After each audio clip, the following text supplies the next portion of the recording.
What's up, fight fans? This is Octagon Control MMA. I'm Dan, and we're going to start off talking about UFC 56, starting at the bottom of the prelims. First off, we got Jingliang against Dwight Grant. Okay, the stats are coming up on your screen now, so you can see us side by side, and then we'll get into talking about Jingliang. Okay, just bear in mind I'm going to butcher his name, because it's not the easiest one to say. We'll start off talking about his last fight against Magny. Now, this was Magny's return after having 18 months off, so it was going either way.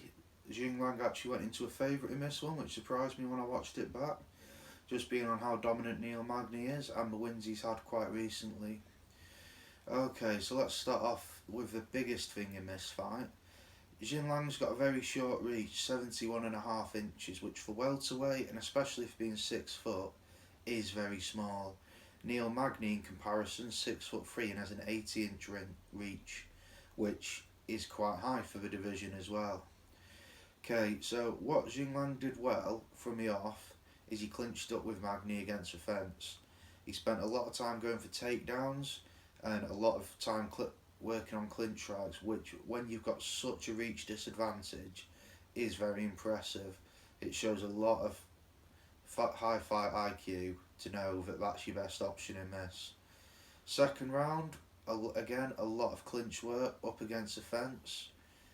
Magny's probably getting the better of this though, just using it. It's nothing to say that Magny's a better fighter, it's true. Jingliang lost.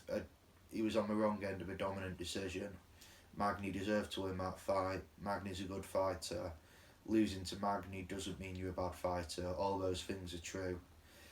Just in the third round though, we did see a bit more of his distance striking. He was a little bit better on the feet, but again, he's just getting absolutely butchered by the reach disadvantage. And I think that's going to be a problem for him in this fight as well. Okay, so next up we'll talk about Dwight Grant. Dwight Grant's coming into this one off a pretty dicey knockout loss against Daniel Rodriguez. If everyone remembers this one, it was on the Munoz Edgar card back on Fight Island, I think, or maybe just before Fight Island, the last one. Okay, so Dwight Grant started off his fight very well. He got a solid knockdown. He followed it up with some very heavy ground and pound. And in my opinion, this fight should have been stopped at this point. Chris Trione was the referee. He didn't see fit to stop it after the heavy ground and pound. And to be fair, Rodriguez did recover, bounced back from it, and then he himself got the knockdown, and then the eventual ground and pound up against the fence. But I think this is because Dwight Grant had gassed himself out, just going for the finish straight away. Poor use of energy, but I can understand it because I reckon he thought he'd got the finish. I thought he got the finish, and I'm sure we're not the only ones who thought that. Okay, so his fight before that against Giorban. What to say about this one? It was one of the most boring fights I've ever watched, to be honest. I watched it back earlier today to refresh my memory, and it was a struggle to get through the full 15 minutes. In one round, he landed 6 strikes. Giorban landed 11 strikes in that round, and I think the total strikes for the fight was 30 to 34. It was ridiculously low strike count. No grappling to be seen, no clinch work, no knockdowns, very few impressive strikes in the whole fight. Grant did win the split decision, which, I mean, when you've got a fight where the numbers are that low, it can go either way, and you could make an argument for either of them to win, but you could have made an argument for it being a draw as well. So I wasn't too impressed with him on that one at all.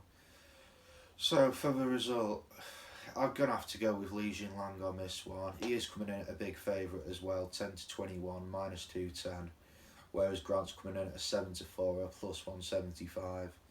Whereas I do think that Grant's got the ability to knock him out, which he does. He's got 7 knockouts on his record out of 10 wins. Very impressive. I give the grappling advantage to Jingliang. I think his clinch work up against the fence is going to be much better. And I think if he takes him down, he's got a distinct advantage on the floor as well. I'm not saying Dwight Grant can't win this fight. I just think Jingliang's got a lot. There's a lot more ways Jingliang can win the fight, whereas Dwight Grant's gonna have to hope to clip him with a big shot and knock him out. And Jingliang used to, in his last fight, he took a lot of big shots from a very high level striker like Neil Magny.